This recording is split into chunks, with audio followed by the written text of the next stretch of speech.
Ghana's former president John Dramani Mahama pledged governance reforms and measures to reset the nation in a victory speech after winning the presidential election, cementing his return to power after 8 years leading the country's opposition.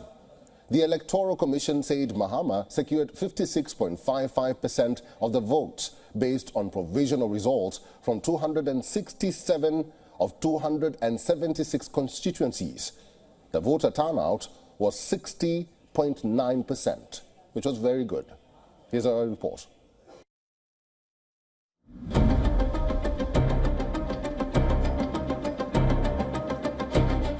The much-anticipated polling day for many Ghanaians had reached. Thousands went out to exercise their right in the general elections in one of the region's stable democracies and economically vibrant nations in West Africa. Ghana's ruling party candidate, Mahamudu Bawumia, was battling it out with opposition ex-president John Mahama to replace President Nana Akufo-Addo, who was stepping down after his legally allowed 2 terms. I have the singular honor as the returning officer of the 2024 presidential election to declare His Excellency John Dramani Mahama as the winner of the 2024 presidential election and the President-elect of the Republic of Ghana with a total percentage of 56.55%. I'm deeply honored and humbled to receive such an overwhelming endorsement from the Ghanaian people. There was a lot at stake in the elections. A gold, cocoa and oil exporter, Ghana has a history of political stability in a region where recent coups and jihadist insurgencies have tested democracies in other countries.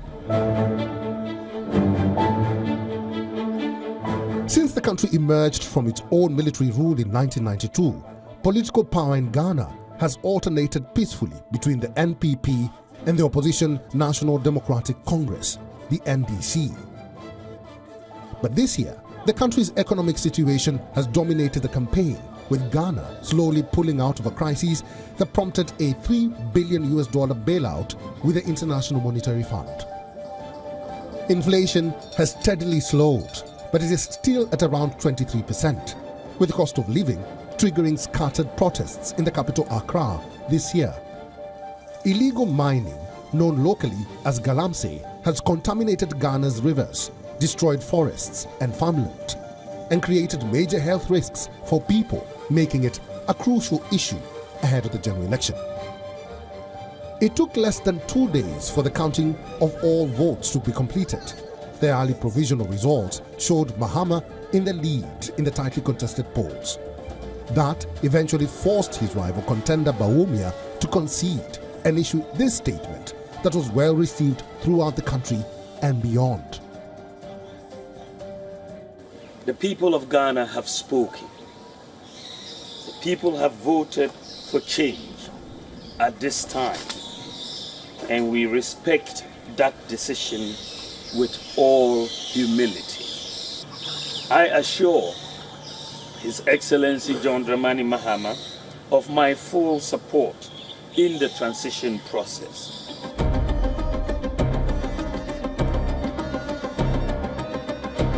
The nation ushered in a new chapter of its democratic history with the election of NDC's Professor Nana Jane Opuko Agyemang as the country's first female vice president-elect. Her groundbreaking achievement marks a monumental step forward for gender representation in Ghanaian politics and has been celebrated as an inspiration for women and girls across the nation and the African continent. She will serve alongside President-elect John Dramani Mahama. But why are Ghanaians so enthusiastic about their returning president? We are very, very happy for His Excellency John Dramani Mahama. Yes, they said he can't come, and he has come. The nation builder is back to build our Ghana for us. It's been 8 good years since we've come in this mess, and we want a change. So we are very happy today. We've gotten a change. We've gotten quality education. We've gotten 24 hours job. The youth outside, they also get a job. those at home will get a job, the nursing will be posted, and everything will be okay. So at this point, we are very happy for the change that has come. 66-year-old John Mahama triumphed in his fourth consecutive bid for the presidency amid public frustration over Ghana's economic woes, including high prices and scarce jobs. His win marks a shift in Ghana's political landscape as voters sought change in response to a severe economic crisis. Africa Bureau, WION, World is One. A mysterious illness referred to as Disease X is spreading in the Democratic Republic of Congo. This flu-like disease has caused significant concerns due to its high infection and death rates. The World Health Organization is working to understand and contain the outbreak. Since October, Disease X has affected an estimated 406 individuals in the DRC. The illness has claimed 143 lives, most of them children. Local health authorities are providing these figures, highlighting the severity of the situation. Here's a report.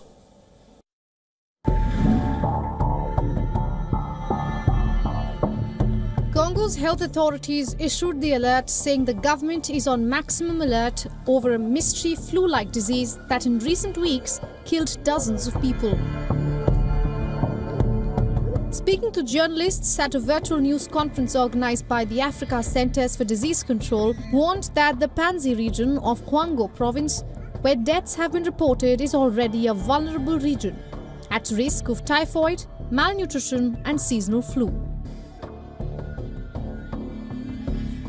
It looks like a respiratory type illness.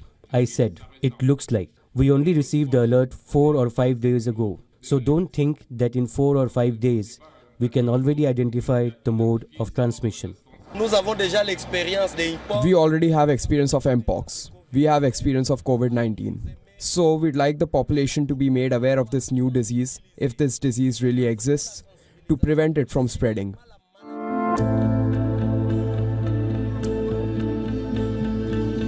Authorities have so far confirmed 71 deaths, including 27 people who died in hospitals and 44 in the community in the southern Congo province. Of the victims at the hospitals, 10 died due to lack of blood transfusion and 17 as a result of respiratory problems. The deaths were recorded between November 10th and 25th in the Baanksy health zone of Congo province. Authorities have said that symptoms include fever, headache, cough, and anemia.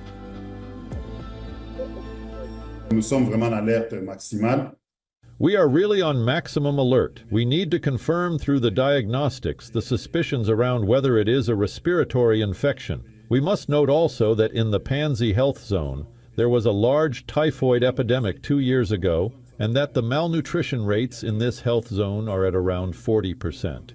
These are vulnerability factors. Our hope, I say our hope, is first, we got quality samples.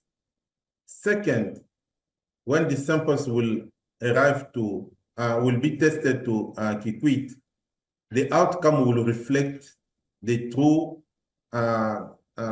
reality of what is going on in this region. For now, we cannot comment more. If we comment more on that, it will be just sharing rumors with people. The Democratic Republic of Congo is struggling to launch an Mpox vaccination campaign in Kinshasa due to a vaccine shortage, as cases continue to surge nationwide, particularly among children. Head of operations for Congo's Mpox control program said they currently have only 53,921 doses reserved for high-risk prison populations, but need for 162,000 doses to begin vaccination in Kinshasa's 14 health zones. Vaccinations have started in 6 other provinces, and France has pledged 100,000 doses, with additional shipments expected from Germany and the African Union. However, arrival dates remain uncertain due to administrative delays in processing orders and obtaining import permits. The dire situation in prisons, where unsanitary conditions heighten the risk of contagion, has led authorities to prioritize limited vaccine supplies for inmates. Indeed, in prisons, since we have had confirmed cases in these prisons, ideally, in addition to frontline healthcare workers, we should vaccinate all contacts in the different rooms. I don't know how they are organized, whether they have dormitories or rooms, wherever confirmed Mpox cases are found, so that all contacts in these prisons are also vaccinated.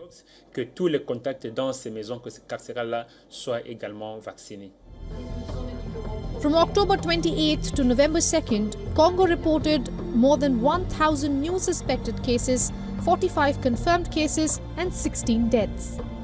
Cases among children have sharply increased by over 130% since mid-August to 25,600. According to Save the Children, which warned that children are nearly 4 times more likely to die from Mpox than adults and called for targeted vaccinations to protect them.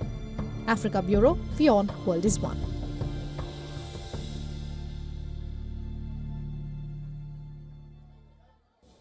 Mozambique is currently embroiled in a wave of violence that has resulted in up to 90 deaths and thousands more injured during protests that have swept across the nation.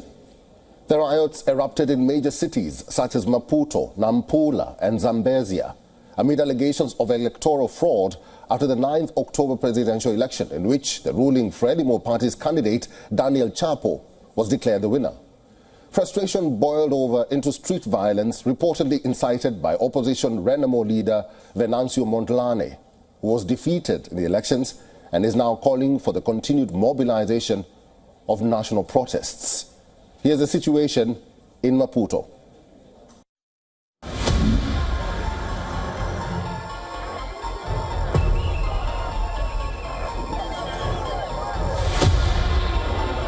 The situation in Mozambique has deteriorated over time. At least 90 people have been killed in the South African nation amid clashes between anti-government protesters and security forces sparked by October's disputed presidential elections.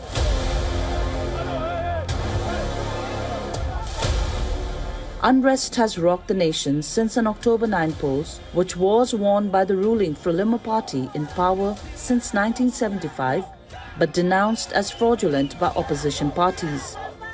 A fresh wave of protests turned deadly, with police confirming at least 5 people killed and 3 others wounded. Tensions flared as police and protesters clashed in the Mozambican capital of Maputo, with demonstrators saying the clashes have turned deadly amid use of live bullets by security forces. This is a real bullet. I got shot 3 times. One shot is here, another on here, and another one on my buttocks. You see, can you see it? They shot 3 times. Where are we? We are fighting for them as well. They even have a bad salary. Mozambique is our country. No one is going to frighten us. This country belongs to us. We are Mozambicans and we have our rights. The whole country has the right to protest. Why we can't protest in our own country? This is our country and always will be.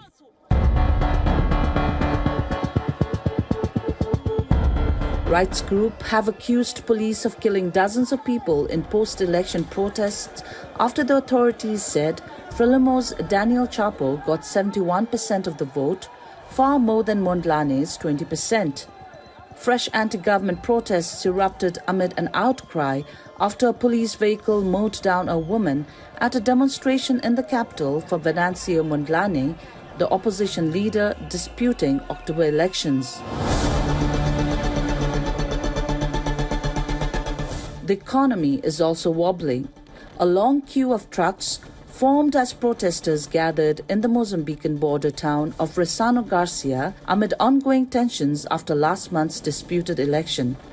Neighboring South Africa closed the border on its side of Ressano Garcia in the wake of the unrest in Mozambique.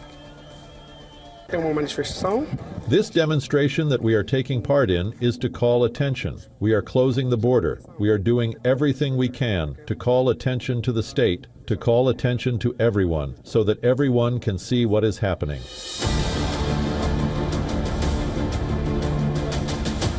Banging on pots and pans as part of protests have become a common sight in the country's capital. Most residents are angry at the disputed election results and police brutality during the various demonstrations. President Philip Nyusi is expected to step down at the end of a 2-term limit in January and hand over to the Frelimo Party's victorious candidate, Daniel Chapo.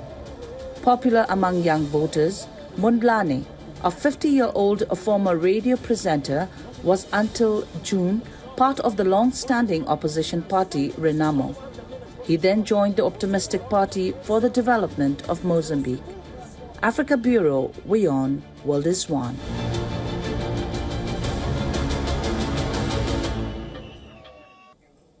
In Nigeria, one company is offering trading lessons in Yoruba to help citizens understand the complex world of foreign exchange.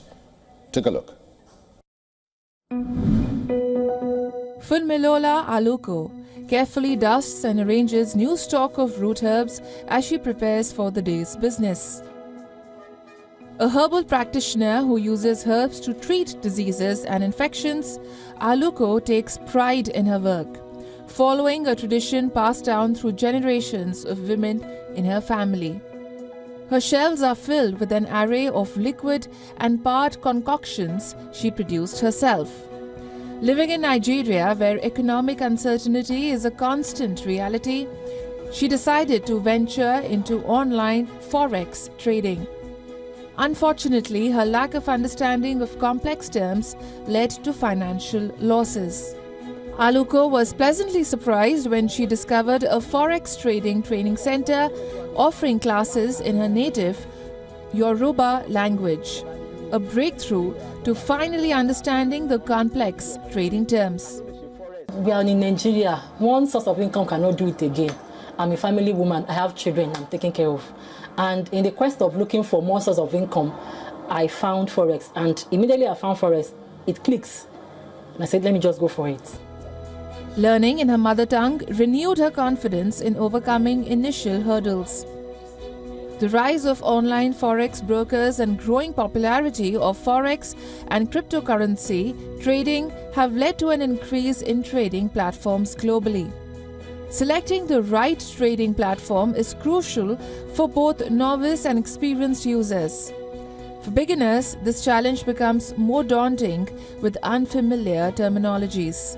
The CEO of Charts Empire, a Forex and crypto trading firm in Ibadan, recalled years of struggling to communicate with clients hindered by language barriers. Inspired by the translation of the Bible into Yoruba, he decided to teach in his native Yoruba language instead of using conventional Chinese-dominated trading terminology. A lot of people actually are interested to go into this field, but the barrier, the limitation they have is this language barrier of English.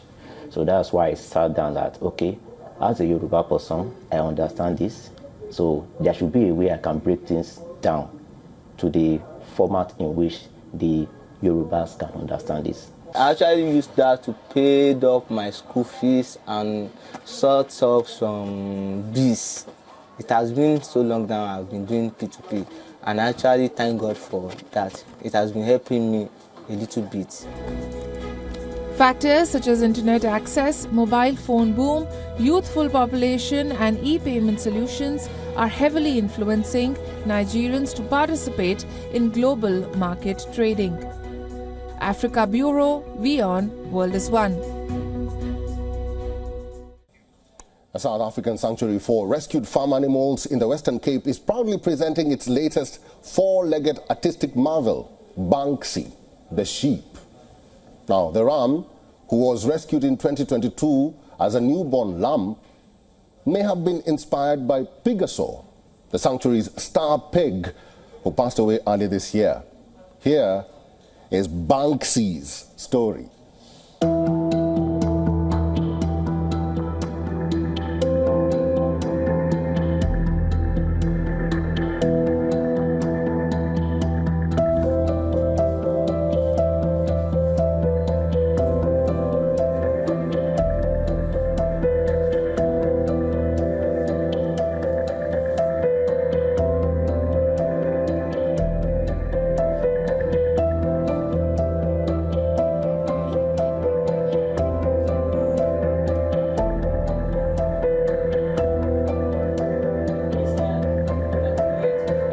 Picasso is an incredible story. She was rescued back in 2016. She was the very first rescued farm animal that came to the sanctuary. And honestly, I mean, I just wanted to keep her entertained. We put soccer balls and, different toys in her stall. And there was also a paintbrush because I do some painting myself. And she literally ate and destroyed everything except this paintbrush. And I automatically thought, wow, maybe there's something in this. And really just a little bit of creative ideas and a lot of time with her. It wasn't long before she was picking up this brush, walking towards the canvas and actually painting across it.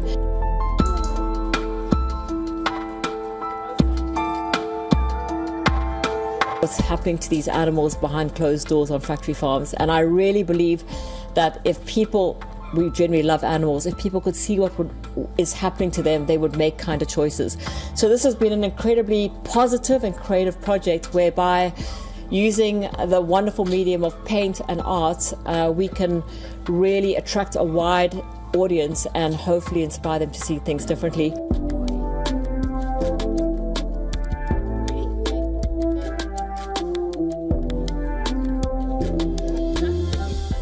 For all the latest news, download the WION app and subscribe to our YouTube channel.